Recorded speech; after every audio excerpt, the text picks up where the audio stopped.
TBN24 television দেখতে আজই call করুন 7187776556 লগ ইন করুন www.totalcablebd.com।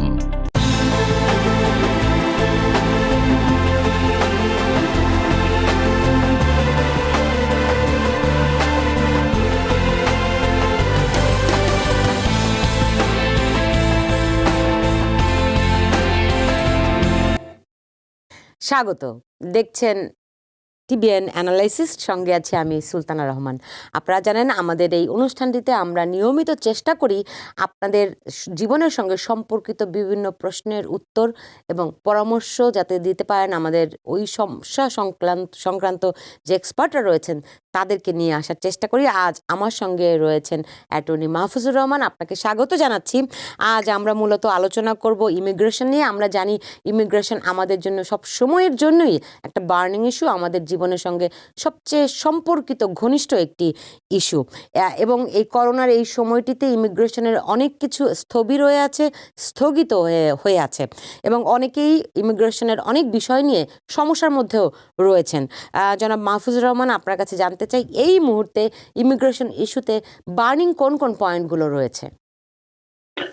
আমার কাছে যেটি মনে হয় বার্নিং পয়েন্ট বলতে যেটা কিনা দেখা যায় বিশেষ করে আমাদের বাংলাদেশি কমিউনিটির মধ্যে যেটা উদ্বেগ ছিল, যেটা প্রেসিডেন্ট ডোনাল্ড ট্রাম্পের যেটা কোভিড-19 এর ওসিলায় যে ইমিগ্রেশন ব্যান ছিল, সেখানে কিন্তু ফ্যামিলি বেসড যেমন ব্রাদার সিস্টার অ্যাপ্লিকেশনের রিলেটিভ, তারপর হচ্ছে গ্রিন কার্ডধারী আদার রিলেটিভস, ওদের বেশ কিছু কয়েকটা ক্যাটাগরি ভিসা স্থগিত ছিল, যেটা এই গত মাসে যেটা প্রেসিডেন্ট বাইডেন প্রশাসন সেই ব্যানটি আপনার রিসিভ করেছে, যেটা লিফট করে দিয়েছে, যার ফলে ওইসব ক্যাটাগরির ভিসা দিতে আর কোনো বাধা নেই। কিন্তু প্রবলেম হচ্ছে আবারও কিন্তু কোভিড-19 এর বিষয়টি চলে আসে, যেটা এমবিসি বলছে যে ঠিক আছে ভিসা তারা সবকিছু করবে, বাট এই মুহূর্তে তাদের যেই জনাব মাহফুজুর রহমান, আমি আপনাকে একটা ব্রেক দিচ্ছি। অনেকে এরই মধ্যে প্রশ্ন করা শুরু করেছেন।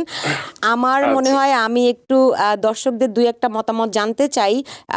তারা যে প্রশ্নগুলি করছেন আপনি নিশ্চয়ই সেই বিষয়ে মতামত দিবেন, যে যারা আনএমপ্লয়মেন্ট নিচ্ছেন তারা তাদের কারোর জন্য স্পন্সর করতে পারবেন কিনা জানতে চান।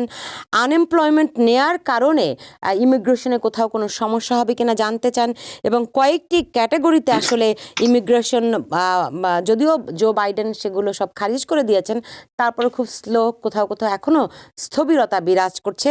এই সমস্যার সমাধান হতে আর কতদিন লাগতে পারে? 4-5টি বিষয় আমি আপনাকে তুলে ধরেছি। জি না, আসলে সুতরাং আনএমপ্লয়মেন্ট বিষয়ে আমি আসলে কাজ করি না, সেই বিষয়ে আসলে সেরকম আমি ডিটেলস কোনো কিছু বলতে পারবো না এই মুহূর্তে। না, কিন্তু যারা আনএমপ্লয়মেন্ট নিচ্ছেন তারা স্পন্সর করতে পারবেন কিনা?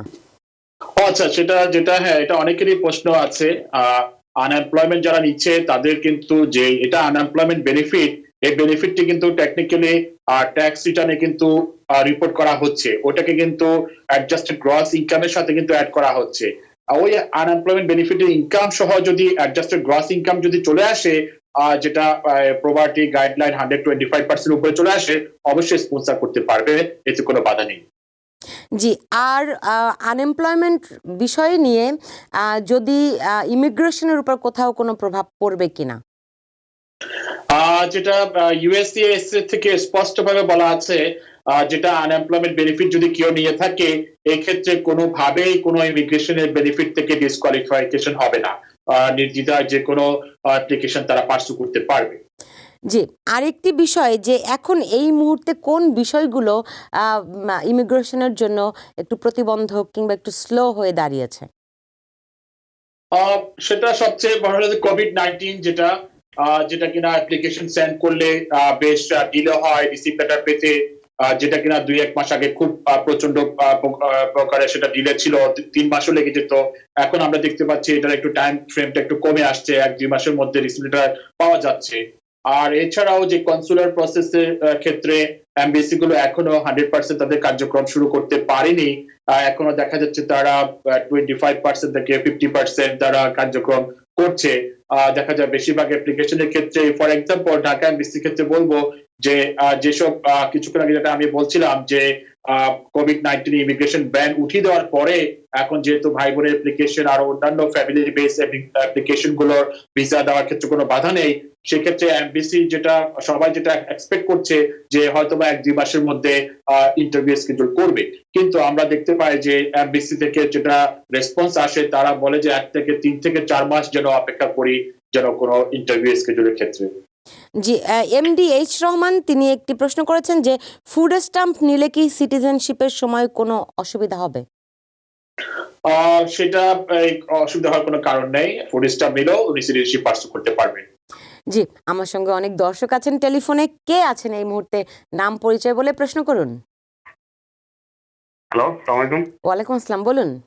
জি আপু, আমার একটা ইমিগ্রেশন নিয়ে একটা কোয়েশ্চেন ছিল ইম্পর্টেন্ট। তো সেটা হলো আপনার আমার ওয়াইফের জন্য আমি 2017 অ্যাপ্লাই করি জুনে, বাট তারপর থেকে আপনার 19 সবকিছু অ্যাকসেপ্ট করছি, সবকিছু সাবমিট হয়েছে এবং এমবিসি বলছে ইন্টারভিউ দিবে, বাট এ পর্যন্ত কোনো কিছু পাচ্ছি না। অলমোস্ট 4 বছর হয়ে গেছে। তো এখন আমার বাবা আপনার অসুস্থ, তো আমার বাবা আমার ছেলেকে, আমার ওয়াইফকে দেখতে চাচ্ছিল আর কি। তো আমার বাবা অনেক অসুস্থ, ওনার ওপেন হার্ট সার্জারি হয়েছিল, এন্ড অলসো আমারও আপনার একটু শারীরিক প্রবলেম হচ্ছে মেন্টালি। তো আমি যদি মাহফুজুর রহমানের কাছে এক্সপেডিট যে রিকোয়েস্টিং টু দ্য এক্সপেডিট ওইটা যদি করতে চাই, তাহলে অ্যাপ্লিকেশনটা কি বুস্ট আপ করতে পারে কিনা সেটার জন্য জানতে চাচ্ছিলাম আর কি।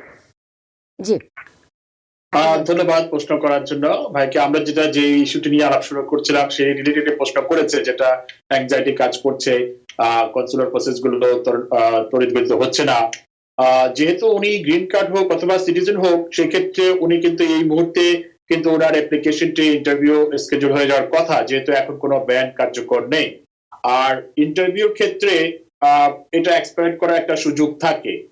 এটা হিউম্যানিটেরিয়ান কারণে এমবিসি কিন্তু এটা কনসিডারেশনে নিয়ে থাকে। সেক্ষেত্রে যথার্থ প্রমাণ দিয়ে যে ওনার যে বিশেষ করে ওনার ক্ষেত্রে এটা অ্যাপ্লাই হবে, ওনার যদি কোনো সেরকম মেডিকেল কন্ডিশন থাকে সেটার প্রমাণ সহ যদি এমবিসির কাছে অ্যাপ্লিকেশন সাবমিট করা হয়, অবশ্যই একটা ওরা এক্সপেক্ট করার একটা সুযোগ থাকবে।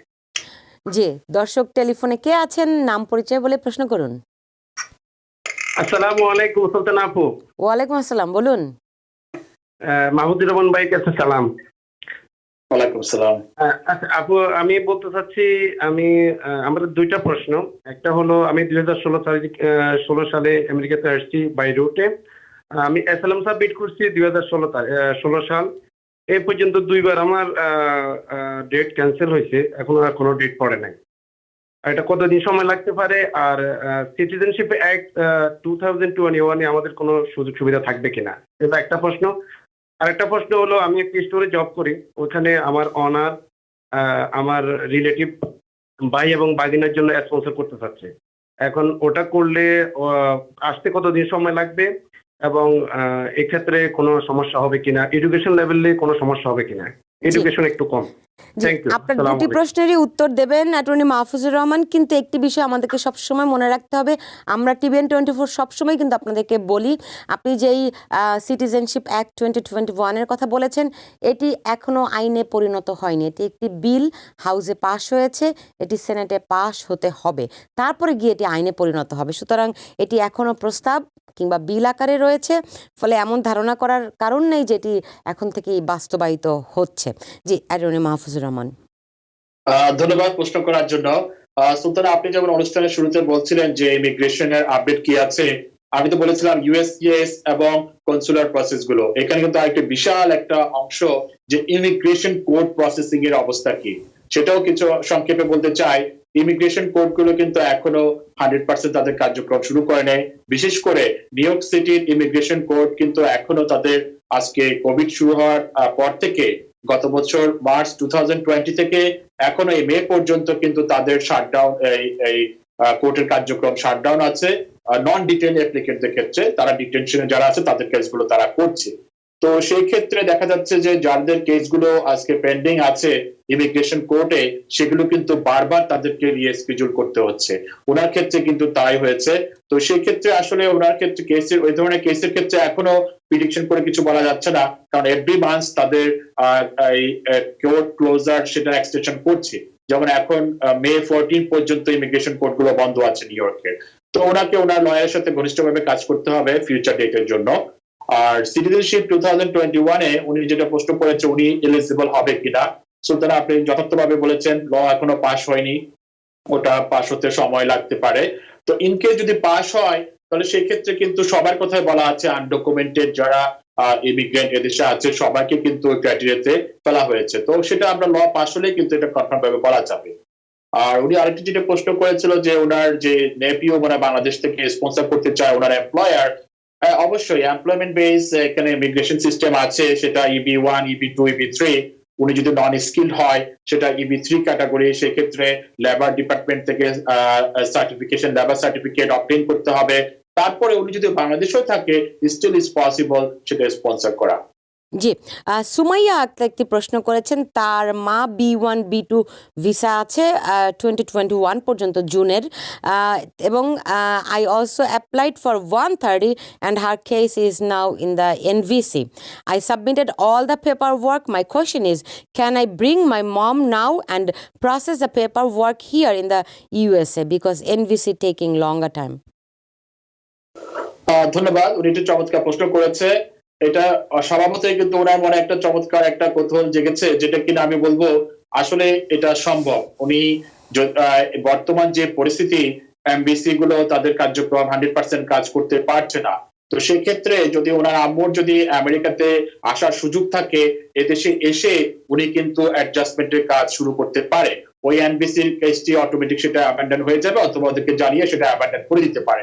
সেক্ষেত্রে এখানে অ্যাডজাস্টমেন্টের কোনো বাধা থাকবে না। জুয়েল উদ্দিন একটি প্রশ্ন করেছেন যে I-130 এখন কোন মাস চলছে? এটা ডিপেন্ড করে কোন ক্যাটাগরি এবং কোন সেন্টার। উনি যদি আরো একটু বিস্তারিত ইনফরমেশন দেয় তাহলে হয়তো বা এটা বলতে পারবো কিভাবে উনি দেখতে পাবে সেটি। জি, টেলিফোনে কে আছেন, নাম পরিচয় বলে প্রশ্ন করুন। হ্যালো, আসসালামু আলাইকুম। ওয়ালাইকুম আসসালাম, বলুন। আমি গঞ্জ থেকে মাশিকুর রহমান। আমার প্রশ্নটি হচ্ছে, আমি রিসেন্টলি সিটিজেনশিপ পেয়েছি, এখনো আমার ওথ সেরিমনি হয় নাই। তো আমার একটা ছেলের জন্য আমি F2A তে অ্যাপ্লাই করছিলাম এবং একটা ইন্টারভিউ অলরেডি হয়ে গেছে। ইন্টারভিউ হওয়ার পরে তাকে F2B তে দিয়ে দিচ্ছে, ওভার 21 হয়ে যাবে। এখন আমি তো যেহেতু সিটিজেনশিপ পাইছি, এখন আমার ছেলের জন্য ওই যে আগামীতে প্রসেস শুরু হলে তার ওই প্রায়োরিটি ডেটটা চলে আসতেছে, ওই সময় কি কোনো অসুবিধা হবে?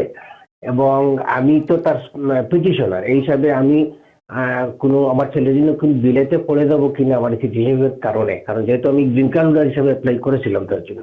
এটাই আমার প্রশ্ন আর কি। জি, আপনাকে অনেক অভিনন্দন জানাচ্ছি, আপনি সিটিজেনশিপ হয়েছেন, শিগগিরই ওথ নেবেন। এবং প্রেসিডেন্ট বাইডেন যখন ওথ নেবেন তখন একটা নতুন ভিডিও ক্লিপ তিনি তৈরি করেছেন এবং সবাইকে স্বাগত জানাচ্ছেন সেই ভিডিও বার্তাতে। জি, অ্যাটর্নি মাহফুজুর রহমান। ধন্যবাদ প্রশ্ন করার জন্য। উনি এটা খুব চমৎকার প্রশ্ন করেছে। সেটি হচ্ছে, দেখা যায় যারা গ্রিন কার্ডধারী তাদের যে সন্তানের জন্য যে ওভার 21 সন্তানের জন্য আবেদন করে থাকে, ওভার 21 সন্তানের জন্য আবার সিটিজেন যারা আছে আনমেরিড ওভার 21 তার জন্য আবেদন করতে পারে।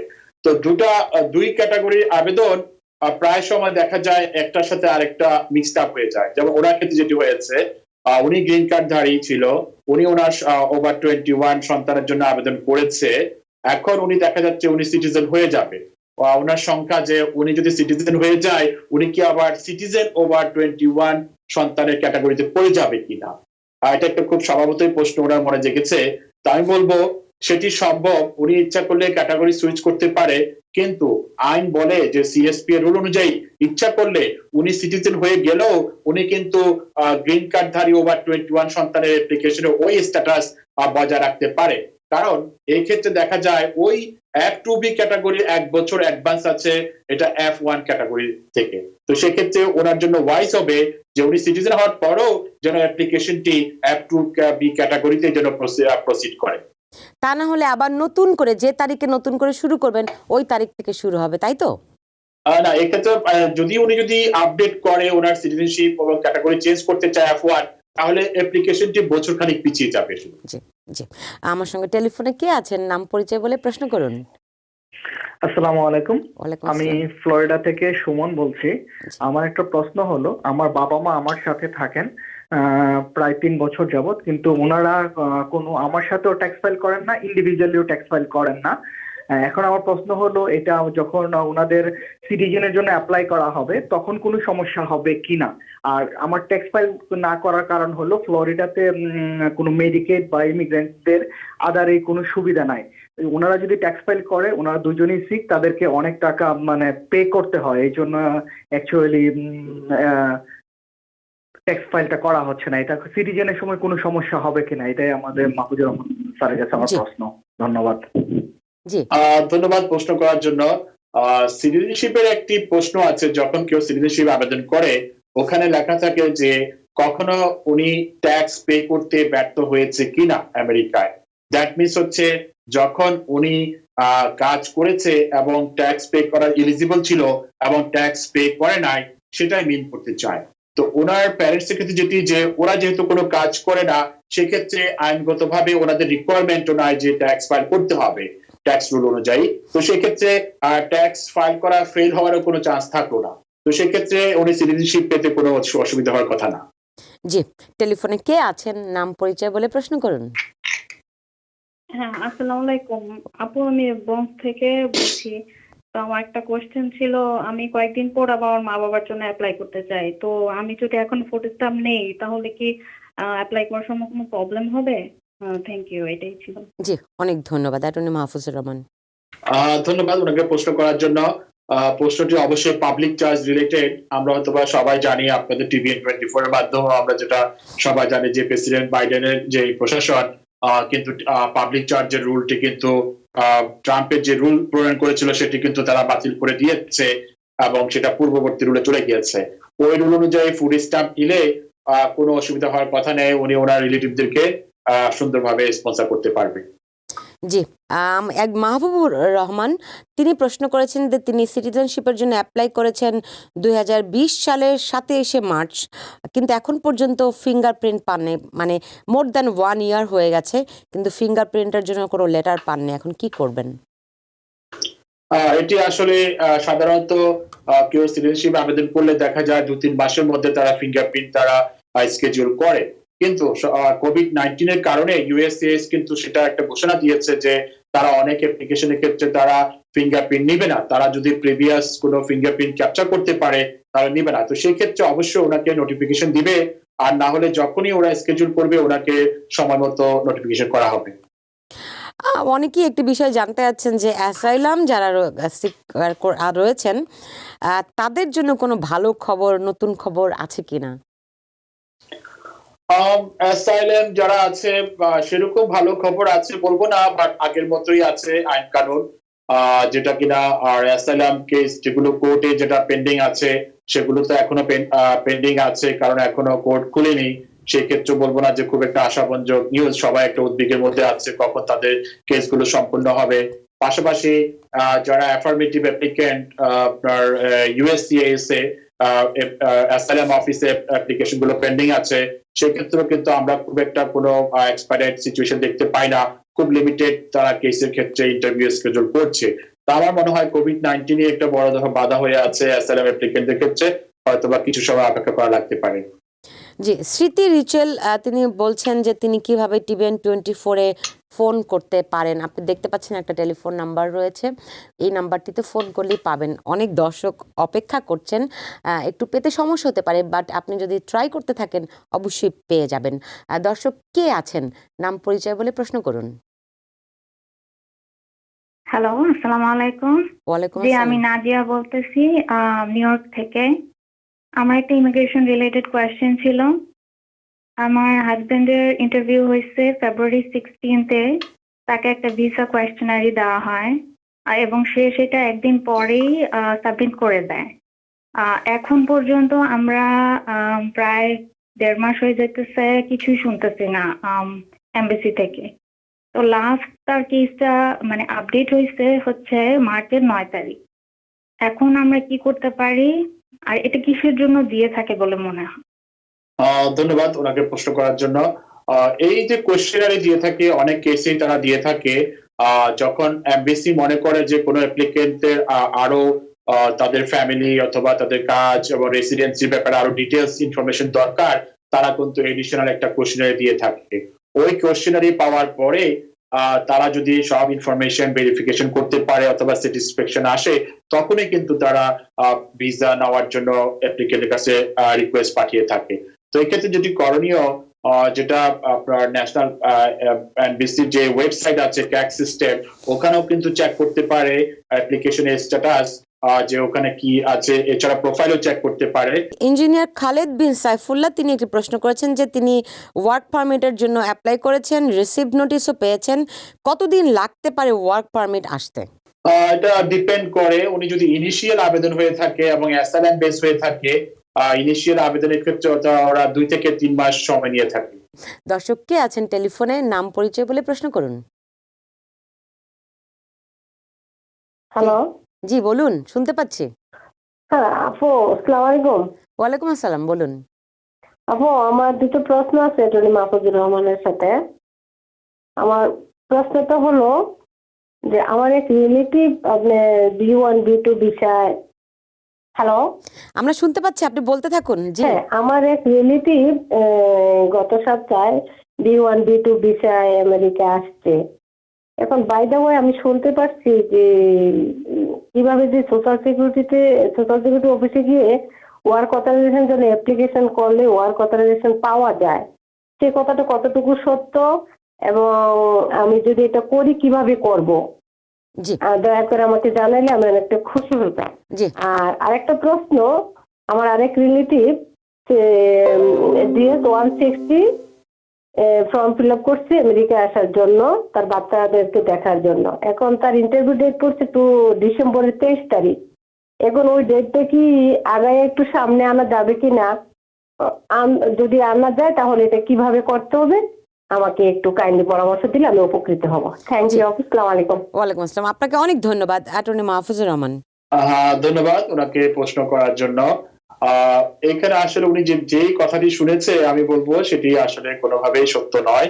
সোশ্যাল সিকিউরিটি অফিস থেকে কোনোভাবেই ওয়ার্ক পারমিট পাওয়া সম্ভব না। আর এই দেশে যারাই নতুন আসে তাদের যদি ওয়ার্ক পারমিট সোশ্যাল, অবশ্যই উনি হয়তো দেখতে পাবেন যে ওনার বন্ধু বান্ধব আত্মীয় স্বজন অনেকেই B1 B2 তে এসে সোশ্যাল সিকিউরিটি এবং ওয়ার্ক পারমিট আছে। ওনাকে এটা মনে রাখতে হবে যে ওই জিনিসগুলো পেতে গেলে একটি নির্দিষ্ট প্রক্রিয়া, নির্দিষ্ট আবেদনের মাধ্যমে USCIS হয়ে এটা পেতে হবে। তো সেক্ষেত্রে অবশ্যই কোনো বিজ্ঞ অ্যাটর্নির সাথে যেন পরামর্শ করে ওনাদের ইমিগ্রেশন বেনিফিটের ব্যাপারে। আর উনি আরেকটি যেটা প্রশ্ন করেছে DS 160, যেটা কিনা আসলে DS 160 যেটা ইন্টারভিউ স্কেডিউল, এটা হয়তো টু লং হতে পারে, যে ডিসেম্বর। এই কারণে যে যেটা আমরা আজকে আলোচনা শুরুতে বলছিলাম যে এমবিসি গুলো কিন্তু এখনো তাদের স্বাভাবিক কার্যক্রম করতে পারছে না। এই ক্ষেত্রে যে তারা কিন্তু খুব লিমিটেড ওয়েতে কাজ করছে। তো আমার মনে হয় না যে সেরকম এক্সপার্ট করার এই ধরনের ক্ষেত্রে সুযোগ থাকবে। জি, ইশতিয়াক আহমেদ বলছেন যে I applied for my wife and I have a green card, everything done, just wait for the interview later.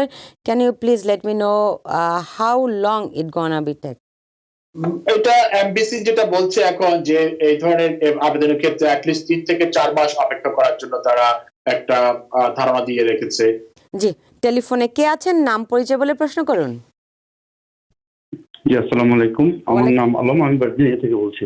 জি বলুন। আমার দুইটা প্রশ্ন। আমার বাবা আমার ছোট ভাইয়ের জন্য, দুইটা ছোট ভাইয়ের জন্য অ্যাপ্লাই করেছিল।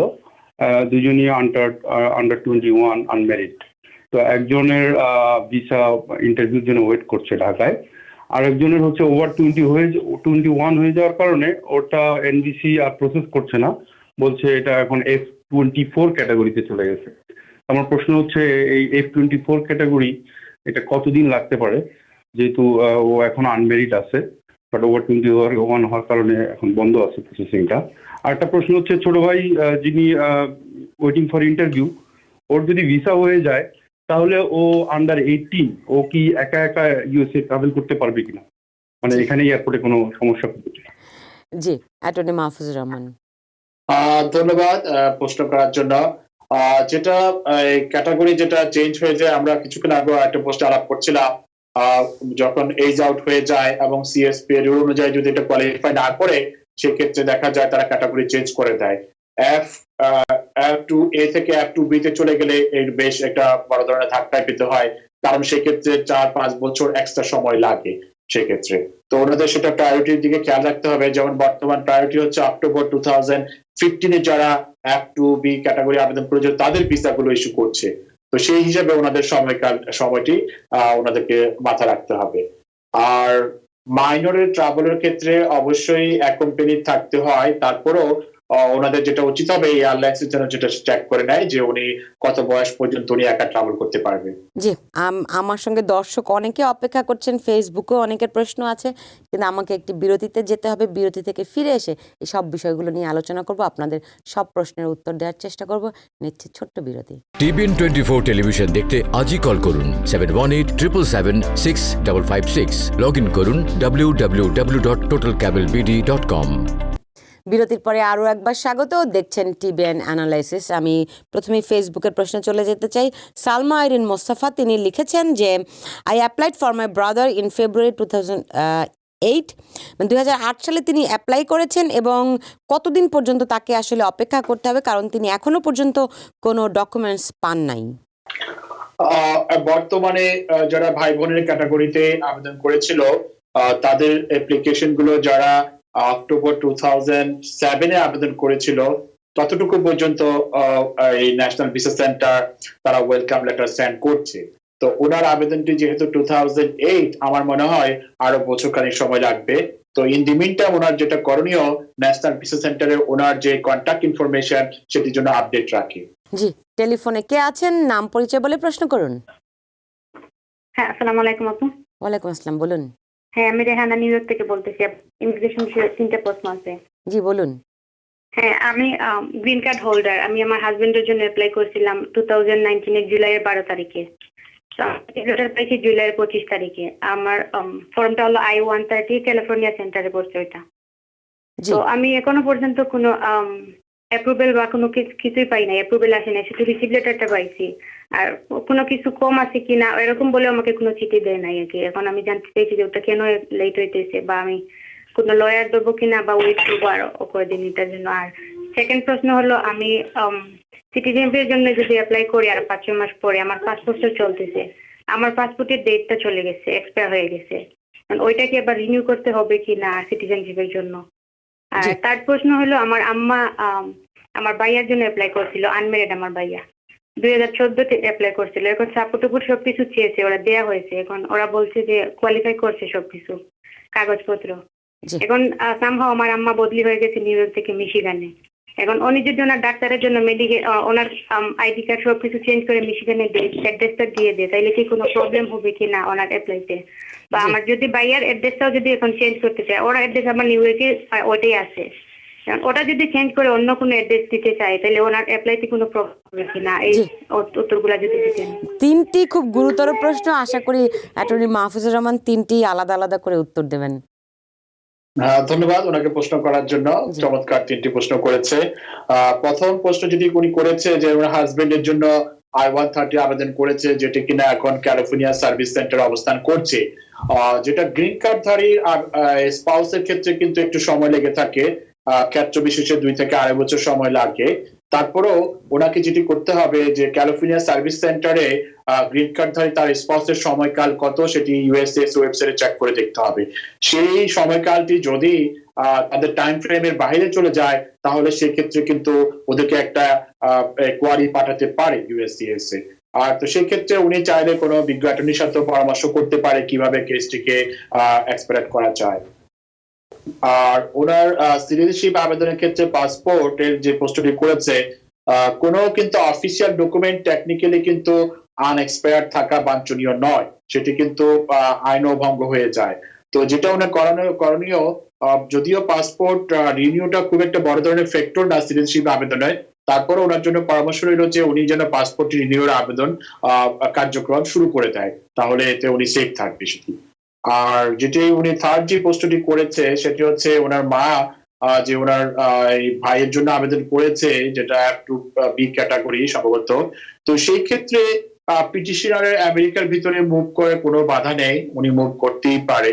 আর পাশাপাশি যে ইউএস এর যে অ্যাড্রেস দিয়েছিল তারা সেটা সেই ক্ষেত্রেও কিন্তু ন্যাশনাল ভিসা সেন্টারে কিন্তু অ্যাড্রেসটি কিন্তু আপডেট করতে পারে।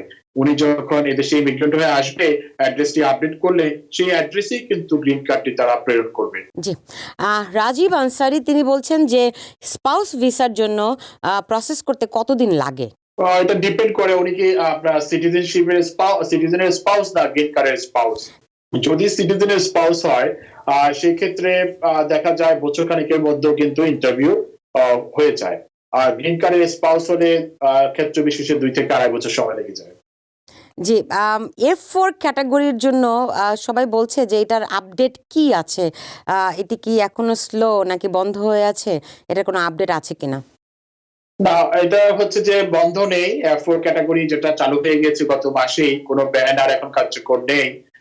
কিন্তু ভিসা কার্যক্রম আমরা এখনো আমাদের চোখে পড়েনি। তারা যেটা আমি অনুষ্ঠানের এক পর্যায়ে বলেছিলাম যে এমবিসি কিন্তু বলছে 3 থেকে 4 মাস। তারা কিন্তু এভাবে যেটা রেসপন্স করছে যে উইদিন 3-4 মান্থসের মধ্যে কোনো রেসপন্স না পেলে যেন তাদের সাথে যোগাযোগ করা হয়। দ্যাট মিনস হচ্ছে আমার মনে হয় 3 থেকে 4 মাস তারা সময় নিচ্ছে। জি, এই যে আমরা আছি আমরা থাকবো, আমি জানি না তারা কারা, হ্যাঁ, এরকম একটা নাম দিয়ে তিনি প্রশ্ন করেছেন যে বাংলাদেশ থেকে F4 তাদেরকে একটি ইমেইলে জানানো হয়েছে যে 120 দিনের মধ্যে ইন্টারভিউর তারিখ দিচ্ছে এবং 36 দিন এরই মধ্যে পার হয়ে গেছে, আর কতদিন লাগতে পারে? না, সেরকম তারা ইন জেনারেল যেটা সার্কুলেশন কোনো কিছু ইস্যু করেনি, কিন্তু ওদের কাছে যখন ভিসার ব্যাপারে যখন আপডেট জানতে চাওয়া হয় তখন কিন্তু তারা এই টাইম ফ্রেমটি বেঁধে দিচ্ছে। একটি গুরুত্বপূর্ণ প্রশ্ন করেছেন SM আহমেদ আলী। তিনি বলছেন তিনি গ্রিন কার্ডধারী, তার 21-এর অধিক বয়সী অবিবাহিত ছেলের জন্য আবেদন করেছেন। এই অবস্থায় তার ছেলে কি তাকে ভিজিট ভিসার জন্য তিনি ছেলের জন্য আবেদন করতে পারেন কিনা? ভিজিট ভিসা সব অ্যাপ্লিকেন্টদের ক্ষেত্রে মুক্ত। যদিও ইমিগ্রেন্ট ভিসা পেন্ডিং আছে, স্টিল উনি কিন্তু পার্সু করতে পারে। কিন্তু অনেক সময় দেখা যায় যে ইমিগ্রেন্ট ভিসা পেন্ডিং থাকলে এমবেসি আপনার ভিসা দিতে সেটা আগ্রহী বোধ করে না, কারণ সেখানে ইন্টেনশন একটি প্রশ্নবোধক হয়ে দাঁড়ায়। হ্যালো, আসসালামু ওয়ালাইকুম আলাইকুম। আসসালাম। আমি শহীদ বলছিলাম ক্যানিটিকেট থেকে। জি, তো আমার আসলে প্রশ্ন নয়, আমার একটা কোয়েরি আছে। আমি আমার ভাইয়ের জন্য অ্যাপ্লাই করতে চাচ্ছি ইমিগ্রেন্টের জন্য। আমি I-130 ফর্মটা অনলাইনে ট্রাই করতেছি খুঁজে পাওয়ার জন্য, বাট যেটা পাই সেটা হচ্ছে ফেব্রুয়ারিতে এক্সপায়ার হয়ে গেছে। নতুন I-130 ফর্ম কি এখন লেটেস্টটা অ্যাভেলেবল ফর অ্যাপ্লিকেশনের জন্য? আমাকে জানালে আমি জি। উপকৃত হব। জি, অনেক ধন্যবাদ অ্যাটর্নি মাহফুজুর রহমান। ধন্যবাদ প্রশ্ন করার জন্য। যদি I-130 ফেব্রুয়ারিতে এক্সপায়ার হয়ে গেল, অনেক ক্ষেত্রে দেখা যায় USCIS তাদের ফর্মটি আর নতুন কোনো আপডেট তারা দেয় না। তারা যে প্রিভিয়াস যে ভার্সন থাকে সেটির উপরে তারা কার্যক্রম চালিয়ে যায়। আর এই ক্ষেত্রে উনি যখন অনলাইনে সার্চ করবে, এখানে কিন্তু সতর্ক থাকতে হবে। অনেক কিন্তু ডামি অথবা স্ক্যাম ওয়েবসাইট থাকে যেখানে কিনা I-130 ফর্মও থাকে। সেক্ষেত্রে তারা কিন্তু আবার টাকা আস্ক করে ওই অ্যাপ্লিকেশনের জন্য, সেদিকে খেয়াল রাখতে হবে। এটা কিন্তু ফ্রি পাওয়া যায় USCIS ওয়েবসাইট থেকে, কিন্তু এটা লেটেস্ট ভার্সন কিন্তু এটা ইচ্ছা করে ডাউনলোড করতে পারে। কে আছেন, নাম পরিচয় বলে প্রশ্ন করুন। আসসালামু আলাইকুম। ওয়ালাইকুম আসসালাম, বলুন। জি আপু, আমার একটা প্রশ্ন হচ্ছে। আমার নাম নুরারা। আমার আম্মারে আমি সিটিজেন হয়েছি, এখন আমাকে আনতে চাই। এখন আমার এখানে যত কাগজপত্র আছে, আমার নিক নেমটা আমি ইউজ করছি। এখন আমার আবার দেশের যত কিছু আছে, যত মানে পেপার আছে, সবগুলাতে আমার আসল নামটা। এখন আমি এটা নিক নেমটা এখন আমি মানে নিক নেমটা না যদি অ্যাড করি তাহলে কি আমি আমার আনতে পারুম কিনা? জি, আমার এটা দিয়ে আবার হজ হয়ে গেছে, হজ করছে। জি, মানে পাসপোর্টও আছে, সব ডকুমেন্টসে ওনার মানে একটা ভালো নাম আছে, কিন্তু আপনি তার ডাক নামটি ব্যবহার করেছেন অ্যাটর্নি জি, মাহফুজুর আমি রহমান। শুধু ডাক নামটি ইউজ করছি। এখন আমি এভাবে কি আনতে পারবো না? শুধু মানে সবকিছুতে আমার যদি পাসপোর্টে বা যতগুলো ডকুমেন্টে যদি আমার নিক নেমটা অ্যাড করি, ওভাবে কি আনা যাবে জি, কিনা? জি, অ্যাটর্নি এটা মাহফুজুর রহমান আপনাকে সঠিক উত্তরটি দিতে পারবেন। জি, ধন্যবাদ প্রশ্ন করার জন্য। এটি কিন্তু অনেকের ক্ষেত্রে হয়ে থাকে, নাম ডিসক্রিপেন্সি। ইমিগ্রেশনের পিটিশনের ক্ষেত্রে যেটি আপনার বেসিক রুল, সেটি হচ্ছে নামের আপনার সিমিলারিটি থাকতে হবে উনি যে রিলেটিভের জন্য আবেদন করবে, কারণ ওইটার বেসিসেই কিন্তু তারা রিলেশনশিপটা ডিসাইড করবে। ওনার বার্থ সার্টিফিকেটে অ্যাজ এ ইউএস সিটিজেনের বার্থ সার্টিফিকেটে মায়ের নাম যেভাবে আছে সেই নামটি কিন্তু তারা এক্সপেক্ট করে যে অ্যাপ্লিকেন্টের বার্থ সার্টিফিকেটও সেই নামটি যেন থাকে। তো উনি যেটা বলছে যে ওনার নিকনেমটি মিসিং আছে এবং উনি শুধু নিকনেম ইউজ করেছে এবং ওনার মায়ের নাম ফুল নাম রয়েছে। তো সেই ক্ষেত্রে যদি সম্ভব হয় সেটি ওনার নামের সাথে সেটি আপডেট করে নিতে পারে, আর যদি আপডেট করে নাও নিতে পারে সেক্ষেত্রেও কিন্তু আবেদন করার ক্ষেত্রে কোনো বাধা হওয়ার কারণ নেই, কারণ সেক্ষেত্রে উনি ইচ্ছা করলে ওনার মায়ের থেকে অ্যাফিডেভিট দিতে পারে যে ওনার দুটি ভিন্ন নাম দুই জায়গায় ব্যবহৃত হয়েছে, বাট উনি সেম পার্সন। এভাবেও কিন্তু এই প্রবলেমটি ওভারকাম করা যেতে পারে। জি, এক্ষেত্রে কি ডিএনএ টেস্ট কোনো কাজে লাগে নাকি? এই ক্ষেত্রে যেটি হতে পারে ইন ফিউচারে যখন ইউএসসিএস সেটা প্রশ্ন তুলবে যে why name is different, that means হচ্ছে this person is not your mother. তো সেই ক্ষেত্রে মাদার চাইল্ড রিলেশন প্রুভ করার জন্য ইচ্ছা করলে ওনারা ডিএনএ টেস্ট সম্পূর্ণ করেও কিন্তু জিনিসটা প্রুভ করতে পারে। জি, আসসালামু আলাইকুম। আমি মোহাম্মদ হোসেন বলছি কুইন্স থেকে। জি, আমি বেনিফিশিয়ারি, আমার ওয়াইফ হলো এখানকার সিটিজেন। তো আমার ওয়াইফ আমার জন্য অ্যাপ্লাই করছে 2017 সালে মে মাসে। তো আমি এখানে মানে ওদের মানে রিসিভ লেটার পাইছি। এখন কয়েকবার আমি যোগাযোগ করছি, বাট ওরা বলছে যে মানে নেসেসারি ডকুমেন্টস ওরা পেয়েছে, বাট মানে অলমোস্ট 4 ইয়ার্স হয়ে গেছে, আমি কোনো ইন্টারভিউ স্লট পাইতেছি না, ডেট পাইতেছি না। এটা হলো 1 নাম্বার প্রশ্ন। দ্বিতীয় প্রশ্ন হলো আমার ছোট ভাইয়ের জন্য অ্যাপ্লাই করছি 2012 সালে, বাট অনলি রিসিভ লেটার পাইছি। আফটার দ্যাট আমি অ্যাড্রেস চেঞ্জ করছি, তো অ্যাড্রেস চেঞ্জের লেটারও পাই নাই, আর এডিশনাল কোনো ডকুমেন্ট পাই নাই যে মানে মানে ইয়েটা কেসটা প্রসেসিং হওয়ার জন্য। জি, বুঝতে পেরেছি। আর আপনাকে 3 নাম্বার প্রশ্ন হলো আমার বাবা মা এখানে মানে থাকে, তো ওদের জন্য অ্যাপ্লাই করতে চাচ্ছি। এখন ডিজেবল ক্যাটাগরিতে মাহফুজ ভাইয়ের কাছে আমার প্রশ্ন হলো যদি ওনার কাছে আমি আসি, ওনারা অনেক সময় অনেক কিছু মনে রাখতে পারে না, তো যদি সিটিজেনশিপ অ্যাপ্লাই করে উনি কি রিপ্রেজেন্ট করতে পারবো কিনা মানে অন বিহাফ অফ জি মাই প্যারেন্টস? জি, আপনাকে অনেক Thank you. ধন্যবাদ আপনার 3টি প্রশ্নের জন্য। জি, অ্যাটর্নি মাহফুজুর রহমান। জি, ধন্যবাদ প্রশ্ন করার জন্য ওনাকে। প্রথম যে প্রশ্নটি করেছে সেটি হচ্ছে ওনার ওয়াইফ ওনার জন্য আবেদন করেছে অ্যাডজাস্টমেন্ট। সেই অ্যাডজাস্টমেন্টের সময়কালটি এত লম্বা হওয়ার কথা না। সেক্ষেত্রে 1 থেকে 2 বছরের মধ্যে সাধারণত অ্যাপ্লিকেশন গুলো ইন্টারভিউ স্কেজুল হয়ে যায়। তারপরেও কিন্তু আমরা দেখতে পাই কিছু কিছু অ্যাপ্লিকেশনের ক্ষেত্রে তারা ব্যাকগ্রাউন্ড চেক সম্পূর্ণ করতে পারে না, সেই কারণে তারা কিন্তু একটি দীর্ঘায়িত সময় নিয়ে থাকে। তো এই ক্ষেত্রে যেটি করণীয়, ওনার আবেদনটি উনি ইউএসএ এর সাথে কন্টিনিউ সেটা পারসুয়েশন চালু রাখতে পারে। আর ওনার আরেকটি যেটা সেকেন্ড প্রশ্ন ছিল সেটি হচ্ছে ওনার ভাইয়ের জন্য আবেদন করেছে। আবেদন করার পরে এখানে একটি জিনিস খেয়াল রাখতে হবে, কোনো অ্যাপ্লিকেন্ট জন্য ইউএসসিএস এর জন্য যখন কোনো আবেদন করে তাদের যখন কোনো অ্যাড্রেস অথবা অন্য কোনো অবস্থার পরিবর্তন হয় অবশ্যই কিন্তু সেটি আপডেট করা একটা সিস্টেম থাকে, যেটি অ্যাড্রেস চেঞ্জ করার ক্ষেত্রে অনলাইনেও করতে পারে। স্পেসিফিক ওই কেসের আলোকেও কিন্তু অ্যাড্রেস চেঞ্জ করা যায়, যেটা অনলাইনে AR11 আছে, ওটি সাবমিট করেও কিন্তু অ্যাপ্লিকেশনের অ্যাড্রেসটি আপডেট রাখতে পারে সেটি। আর ওনার মা বাবা যেটা সিটিজেনশিপে আবেদন করেছে, অবভিয়াসলি আমার একটি নিজস্ব ফার্ম আছে, আমরা অ্যাটর্নি যেতে পারে যে কোনো ভাবে আমরা চাইলে হেল্প করতে চাইলে আমরা হেল্প করতে পারবো। জি, আপনাকে অনেক ধন্যবাদ। আরো দর্শক আছেন, দর্শক কে আছেন নাম পরিচয় বলে প্রশ্ন করুন। হ্যালো, জি বলুন। হ্যালো, জি বলুন। আমার নাম মিনু সিদ্দিক। আমি বলতেছি, আমি চিটাগাং বাংলাদেশ। মিনু সিদ্দিক। আপনার টেলিভিশনের ভলিউমটা একটু কমিয়ে তারপরে বলুন। আচ্ছা, সরি। হ্যাঁ, জি বলুন। আমার নাম মিনু সিদ্দিক। আমি টেনেসিতে, আমি বাংলাদেশ আমি একটা সেই অনেকদিন আমরা না আপনার কথা ঠিক মতো শুনতে পাচ্ছি না। আপনি টেনেসি থেকে বলছেন সেটুকু বুঝতে পেরেছি, কিন্তু আপনার কথা ভেঙে ভেঙে যাচ্ছে, আমরা শুনতে পাচ্ছি না। আমি জিজ্ঞেস করছি যে DV1 আপার 2021 আবার আরম্ভ হইয়াছে। জি, বুঝতে পেরেছি। হ্যাঁ, লটারি সিস্টেম বা DB1 এর মতো কোনো ব্যাপার আসছে কিনা। আপনাকে অনেক ধন্যবাদ। নিশ্চয়ই অ্যাটর্নি মাহফুজুর রহমান এই বিষয়ে উত্তর দেবেন। ধন্যবাদ আমাকে প্রশ্ন করার জন্য। DB1 খুবই পরিচিত শব্দ বাংলাদেশি কমিটির জন্য।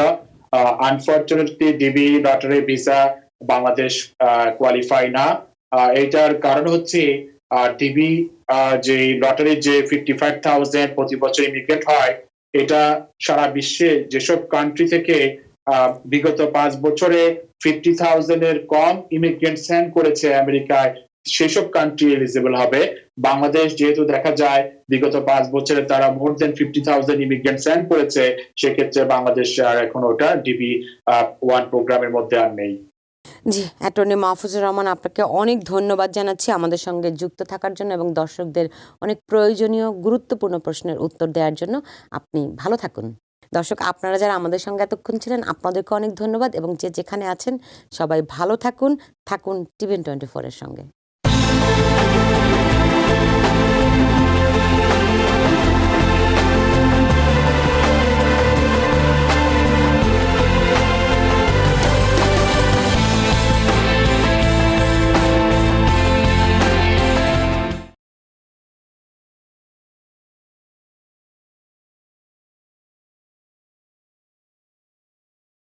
TVN 24 টেলিভিশন দেখতে আজই কল করুন 7187776556। লগ ইন করুন www.totalcablebd.com।